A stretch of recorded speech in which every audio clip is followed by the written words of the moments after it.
My husband transferred all our savings to his sister because family comes first. When I confronted him, he said, "She's building her future. You're just here for support." That night I slept in my car. 3 weeks later, he got a letter from a lawyer that made him drop to his knees saying, "My name is April. I'm 38. I live in Eugene, Oregon. I used to live in a house that I helped pay for, with a man I thought respected me. His name is Derek. We were married for 7 years. No kids, though we tried early on. But life got complicated. Work. Health stuff. Finances.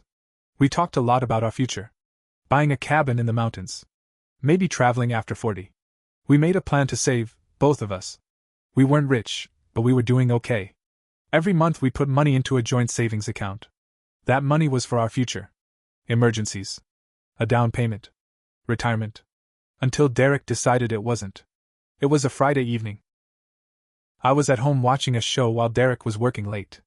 I was ordering some cleaning supplies online and opened our bank app to check the balance. That's when I saw it. One single transfer. $62,000. Gone. My whole body went cold. I double-checked the app. Then I looked at the account number. Still ours. Still joint. The memo line on the transfer just said, "Business loan." Loan? I didn't know about any loan. So I called Derek immediately. He picked up like nothing was wrong. "Hey babe, what's up?" I didn't even say hello. "Why is there a $62,000 transfer out of our account?" Silence. Then he said, flat as ever, "Oh, that's from Michelle. His sister." I sat there stunned, phone shaking in my hand. "You gave $62,000 to your sister? She's starting a business," he said, like it was the most obvious thing in the world. "A business? What kind of business?" "She's figuring it out. She has a few ideas." "You mean you gave her that money with no business plan? With no discussion with me? That's our savings." He sighed. Actually sighed, like I was the one annoying him. "April, come on. She's family. You always make it about money." I couldn't even process that. I asked him, "How long were you planning this?" He said, "A few months." He'd been planning it for months. Talking to Michelle behind my back. While I was working 10-hour shifts and skipping Starbucks to save a few bucks, he was secretly getting ready to hand it all to someone who never worked a steady job in her life. Michelle has been a mess since I met her. She's moved every year since 2016. Always talking about the next big thing. Crystals. Dropshipping. A dog treat startup. Nothing ever lasted. But Derek always bailed her out. This time, he bailed her out with my money too. I told him I felt betrayed. He said I was too emotional. Then he said the words I'll never forget. "Michelle's building something for her future. You're just here for support." I froze. Like the wind got knocked out of me. Just here for support? He didn't even try to explain it. Just shrugged. I didn't yell. I didn't scream. I walked into our bedroom, packed a duffel bag with some clothes, took my purse, and walked out the door. I drove around for a while, not knowing where to go. I couldn't think. I ended up in a Walmart parking lot. I curled up in the back seat of my car under my coat and cried harder than I have in years. That night, I felt like I didn't exist. Like everything I'd done for 7 years meant nothing. Derek didn't even call to check if I was okay. I didn't go back. Instead, I got my own place. Just a small studio rental on the edge of town. And I got to work. I opened our joint bank records. I pulled everything. Every deposit. Every withdrawal. Every text I had with Derek about money. Every email we exchanged where we agreed to keep our savings untouched unless we both agreed. I printed it all. Then I called a lawyer. Her name was Deborah Cates. She was recommended by a coworker who went through a messy divorce last year. Deborah is the kind of woman who doesn't blink when you tell her your life is on fire. She just picks up the hose. She looked through the documents and said, "This isn't just financial infidelity. It's marital misconduct. Oregon courts take that seriously." She helped me file. She wrote a letter. She had it sent to Derek's work address. 3 weeks after I left, Derek got that letter. I didn't talk to him during that time. Not once. He didn't try either. I guess he thought I'd come crawling back once I calmed down. But I wasn't calm. I was done. That night, he called me. I didn't answer. He left a voicemail saying we needed to talk. Then he texted me. "What is this? You're divorcing me? Can we just talk before you blow everything up?" I ignored it. The next day, he showed up at my work. He looked rough. Eyes bloodshot. Hair messy. He had the letter in his hand like it had burned through his skin. He waited outside near my car. When I came out, he walked up fast and said, "April, this is crazy. You're going to destroy both of us." I stared at him. "You already did." Then he dropped to his knees. Right there, in the parking lot, holding the lawyer's letter. "I'll fix it," he said. "I'll get it back. I'll make her give it back. Please don't do this." I stood there in silence, watching a man who once told me I was just support suddenly beg like a child who broke something they can't replace. But it wasn't about the money anymore. It was about me. He threw me away for someone who never did a thing for him but asked for more. Now I had nothing left to give. And I wasn't done yet. Derek begging in that parking lot didn't move me. I didn't cry. I didn't yell. I didn't even answer. I just got in my car and drove away. He texted after, saying we needed to sit down and be adults. I left him on read. The next week, my lawyer filed the divorce papers officially. I didn't just ask for the usual split. I went after spousal support. I went after the house. And I demanded full documentation of where every dollar went. Because that $62,000 wasn't the full picture. I had a gut feeling there was more. And I was right. 2 weeks later, Deborah called me. "There's something you should see," she said. Turns out, Derek didn't just give our savings to Michelle. He sold off some of our investments too. Quietly. Over the past year. There was a second transfer to Michelle for $14,500 that I never noticed. And then another for $8,000 3 months before that. He also cashed out his 401k early. Without telling me. All of it went to her. In total, almost $90,000 gone. All to his sister, who hadn't held a steady job in 5 years and now apparently needed that kind of money to find herself. When I saw the full statement, I felt sick. That was retirement money. That was years of sacrifice. That was my life. And here's the twist. Michelle was already gone. Like gone. She had packed up and left Oregon the week after Derek gave her that big transfer. She moved to Scottsdale, Arizona. Bought herself a nice new apartment. Got herself a brand new car. Not even a cheap one, a damn BMW. All under her own name. No business. No storefront. No startup. She used the money to start over, without telling Derek. I only found out because a mutual friend from Derek's side posted on Instagram. Picture of Michelle with palm trees in the background. Caption said, "Desert dreams finally coming true. Fresh start." Deborah found her lease agreement through a public records pull. I showed it to Derek when he begged for another meeting. He came to my new place, which I only agreed to because I needed to see his face when I laid it all out. I slid the folder across the table. He opened it. Read through the papers. His hands started to shake. She moved? Yeah. With your money. And mine. He looked at me like someone had punched him in the gut. She said she was just getting a little place for a few months. She said she'd invest the rest. I laughed. I actually laughed. She lied. She ran. And you let her. You chose her over me. Then I pulled out the last page. A text thread between Michelle and a friend of hers that I'd screenshotted after digging around online. I won't say how I got it. Let's just say people love sharing screenshots when someone's bragging. In it, Michelle had texted. I finally got Derek to cough it all up. That man so whipped it sad. April was in the way. Not anymore. When Derek read that, he sat back and stared at the wall. He didn't talk. Didn't cry. Just sat there. I got up and walked toward the door. You knew what she was, I said. You just didn't care. Because it wasn't your money. It was ours. And you gave it all away for nothing. He didn't stop me from leaving. Later that night, I heard he called his parents. Told them what happened. They were furious. Michelle had borrowed money from them too, and never paid it back.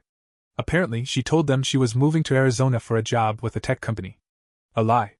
Derek's dad blocked her. His mom cried. I wish I could say I felt better. But I didn't yet. Not until I found out what happened next. See, Michelle may have thought she was clever, but she made a mistake. A big one. She filed for a small business loan with her new address. Claimed income that didn't exist. Fake tax documents. My lawyer flagged it while pulling her financial trail. Sent the info to the right people. Now Michelle had more than family drama. She had fraud charges coming. And Derek? He was about to find out that choosing the wrong person doesn't just cost you money. It costs you everything. After my lawyer tipped off the authorities, things started moving fast. Michelle had claimed on her loan application that she ran a consulting business. Said she had 6 employees. Said her office was in Scottsdale. Problem was, there was no office. No employees. Just a luxury apartment, a BMW, and a brand new Instagram life. The feds opened an investigation. Quiet at first. But 2 weeks later, Michelle's social media went dark. All her posts vanished. No more desert sunsets. No more spa selfies. No more boss babe quotes. Just gone. I knew what that meant. She was scared. Meanwhile, Derek was still trying to fix the mess. He called me 3 times a week. Left voicemails begging to meet. He said he wanted to make things right. I ignored all of them. My lawyer told me not to talk to him directly. Smartest advice I ever took. But I kept tabs. Quietly. One night, I got a message from an old friend of his, someone I never really liked, but who always had loose lips. She said Derek had been sleeping in his office for a week. That he'd maxed out his credit cards trying to hire a lawyer to protect Michelle. That his boss found out about the money he stole from our retirement accounts, and was now reevaluating his job status. That same night, I got another message. This time from someone I hadn't talked to in years. Michelle's ex-boyfriend. I didn't even remember he had my number. But he sent me a DM on Facebook that just said, "You might want to know what Michelle's really been doing with all that money. Call me." I didn't trust it at first. But curiosity won. I called. What he told me made my skin crawl. Turns out, Michelle wasn't living in Arizona alone. She'd moved there with another man. A real estate agent she'd been seeing while she was still talking to Derek. She used the money to set them both up. Apartment? Both their names. Car? Registered under his LLC. She even paid off some of his debts. According to the ex, she'd been stringing Derek along for years. Every time she needed something, she'd pretend she was hitting rock bottom. Cry on the phone. Tell him she just needed one last shot. And Derek always gave in. I asked him why he was telling me this now. He said, "Because she did it to me, too. She took $5,000 from me last year. Told me it was for a new apartment. Next thing I know, she's with some new guy in Scottsdale and ghosted me. He sent me pictures. Proof. Screenshots. Photos of her with the real estate guy, holding hands outside a fancy wine bar. That was my money paying for those drinks. I forwarded it all to my lawyer." She said, "This might not just be fraud. It might be conspiracy. He's involved too." That's when we made the next move. Deborah filed a civil claim. Not just against Michelle, but also against her boyfriend. Because she'd used stolen marital funds, money from my account, to support his lifestyle. And Oregon law allows third-party liability if someone else benefits knowingly. Suddenly it wasn't just Michelle in trouble. Now the boyfriend was being pulled into the mess. And Derek? He got served again. This time with a subpoena to testify in the civil case. If he refused, he could face charges too. Not criminal, but financial. Which would be devastating, considering he was now on unpaid leave from his job. It was unraveling fast. And the best part? I never raised my voice. I never slammed a door. Never cursed them out. I just let their own decisions drag them down. But I still wasn't finished. Because there was one more secret Derek didn't know I had. A financial record I found during discovery. A hidden account. His name on it. Set up 3 years ago. With deposits that didn't match his payroll. There was only a small amount left in it now. But the account history? That told a whole different story. And it pointed to something bigger than Michelle. Derek had been keeping secrets long before the money transfer. And now it was time I found out exactly what he'd been hiding. The hidden account showed deposits that didn't match Derek's job. Every 2 to 3 months, $2,000 here, $3,500 there. Sometimes in cash. Sometimes labeled consulting. But Derek never did consulting work. I showed the records to Deborah. "This doesn't look right," she said. "You're telling me he was earning this money and not reporting it? Or hiding it from you during the marriage?" "Yes." She stared at the numbers. "That's grounds for full financial discovery. And if it's income he hid during your marriage, you may be entitled to half." So we dug deeper. Deborah subpoenaed more records. We went after statements from his old bank, his Venmo, his PayPal, everything. That's when the truth came out. Derek had been getting paid, under the table, by Michelle's boyfriend. That real estate guy in Arizona? He wasn't just Michelle's new man. He was a guy with a shady reputation for running fake seminars.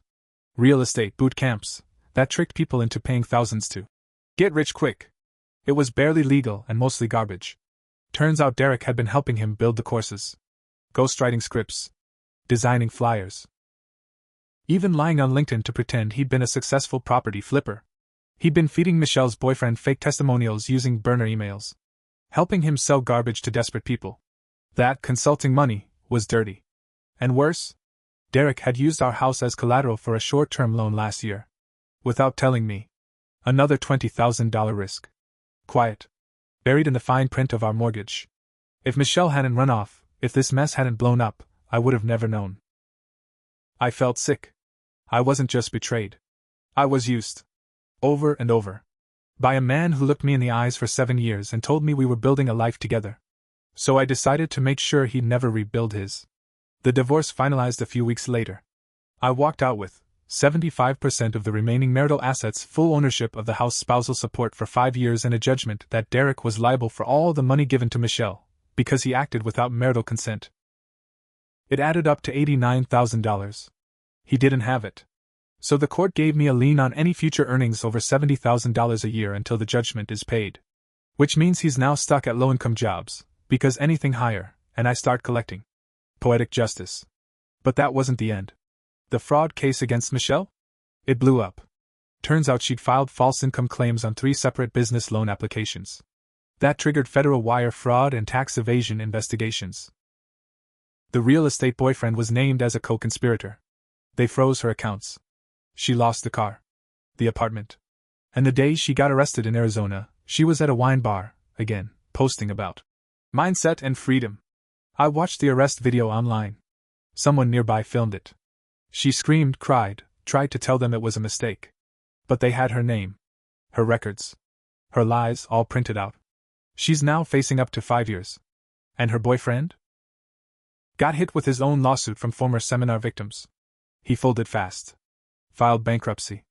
Disappeared from social media. Derek tried to reach out one last time. Sent me an email. Said he was sorry. That he was ashamed. That he'd lost everything. I didn't answer. I printed it and handed it to Deborah. She smiled and said, "Frame it. Now I live alone. The house is mine. I refinanced it in my name. I planted flowers in the backyard. I bought myself a new coffee machine." Small things, but they feel huge. Because every time I sit in my kitchen, I remember the night I slept in my car. And I remember what came next. I wasn't just support. I was the one holding everything together. And when I stopped, everything else fell apart. So yeah, they got what they deserved. Every single one of them. And I didn't have to lift a finger in anger. Just a pen. And the truth.